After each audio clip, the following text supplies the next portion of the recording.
ഒരു സഹോദരിയുടെ ചോദ്യമാണ്. ഭർത്താവിനെ എനിക്ക് അംഗീകരിക്കാൻ പറ്റാത്ത രൂപത്തിലൊരു അഡിക്ഷൻ അദ്ദേഹത്തിനുണ്ട് എന്നാണ്. അത് പോൺ അഡിക്ഷൻ ഉണ്ട്, അതുപോലെ തന്നെ ഡേറ്റിംഗ് ആപ്പും മറ്റു സംഗതികളൊക്കെ ഉപയോഗിക്കുന്ന ഒരു സാഹചര്യമുണ്ട്.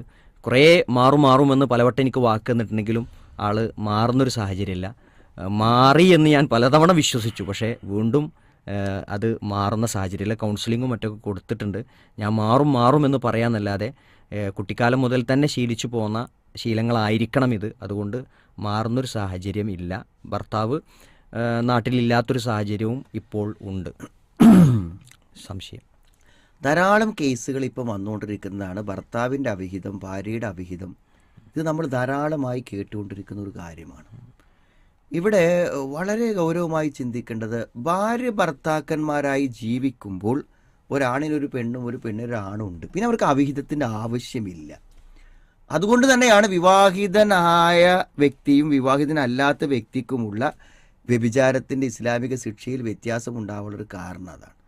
അതായത് ഈ വിവാഹിതനായിട്ടുള്ള ഒരാളെ സംബന്ധിച്ചിടത്തോളം എല്ലാം അയാളുടെ ഭാര്യയിൽ പരിമിതപ്പെടുത്താവുന്ന കാര്യങ്ങളേ ഉള്ളൂ. പൊതുവെ ദാമ്പത്യ പ്രശ്നങ്ങളിൽ എന്ത് പ്രശ്നങ്ങളാണെങ്കിലും ആ പ്രശ്നങ്ങൾക്ക് നമുക്ക് സ്വാഭാവികമായ ഒരു പരിഹാരം ഉണ്ടാക്കാൻ നമുക്ക് കഴിയും.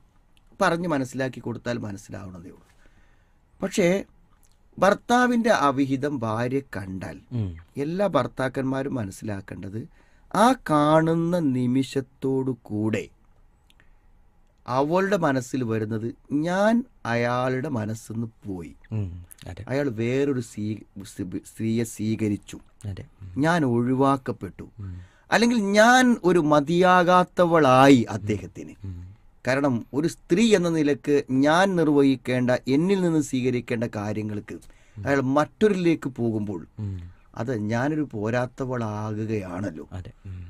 അതേപോലെ തന്നെ എൻ്റെ ഭർത്താവ് മറ്റൊരു സ്ത്രീയെ തൊടുകയോ, ആ ഒരു ഗീറത്ത്, ഒരു ആത്മരോഷം, അതേപോലെ തന്നെ ഒരു മഹാപാതകം അവൾ പ്രവർത്തിക്കുകയാണ്, അദ്ദേഹം പ്രവർത്തിക്കുകയാണ്. അപ്പോൾ ഇങ്ങനെയുള്ള ഒട്ടനവധി കാരണങ്ങളെ കൊണ്ട് പിന്നെ ആ ബന്ധം മുന്നോട്ട് പോകുന്നത് വളരെ പരിക്കോടുകൂടെ ആയിരിക്കും. ഇപ്പോൾ ഈ കഴിഞ്ഞ ദിവസം ഒരു സുഹൃത്ത് അദ്ദേഹത്തിൻ്റെ ഭാര്യ അവിഹിതം പിടിച്ചപ്പോൾ അയാൾ പറയണത്, എൻ്റെ ജീവിതത്തിൽ ഞാനിതിന് ചെയ്യൂല. അപ്പോൾ അത് പിടിച്ചു കഴിഞ്ഞപ്പോൾ അയാൾക്കുണ്ടായ ഒരു പ്രശ്നം എന്താ വെച്ചാൽ, അവൾ ഇതുവരെ അയാൾ വിശ്വസിച്ചു.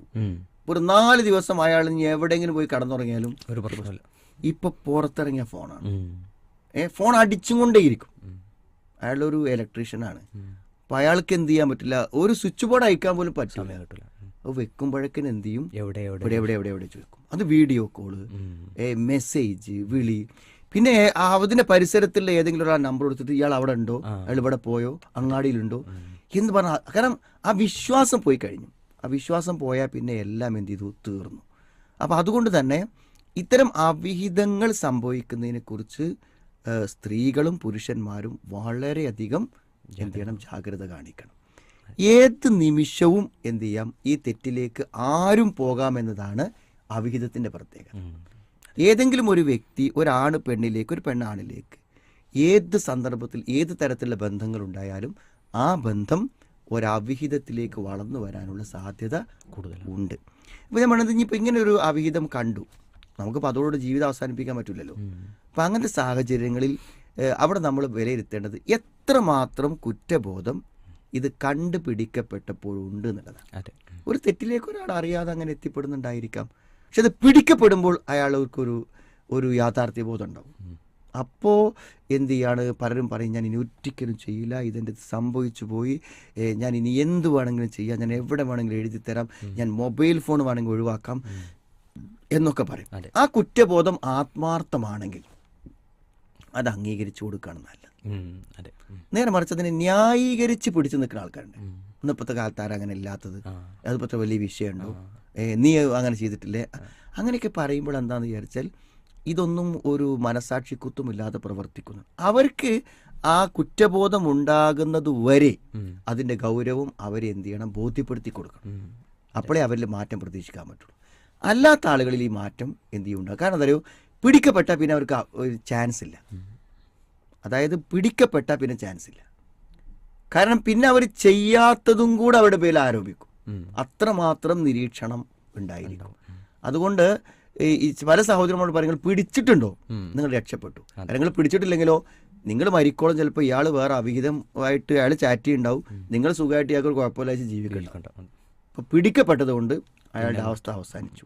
ഇനി നിങ്ങളിലേക്ക് അയാൾ തിരിച്ചു വരും. അപ്പോൾ പരമാവധി മാപ്പ് കൊടുത്ത് ക്ഷമിച്ച് ഇനി ഒരിക്കലും അത് സംഭവിക്കാത്ത രൂപത്തിൽ തിരിച്ചു കൊണ്ടുവരാൻ ശ്രമിക്കലായിരിക്കും നന്നായിരിക്കും.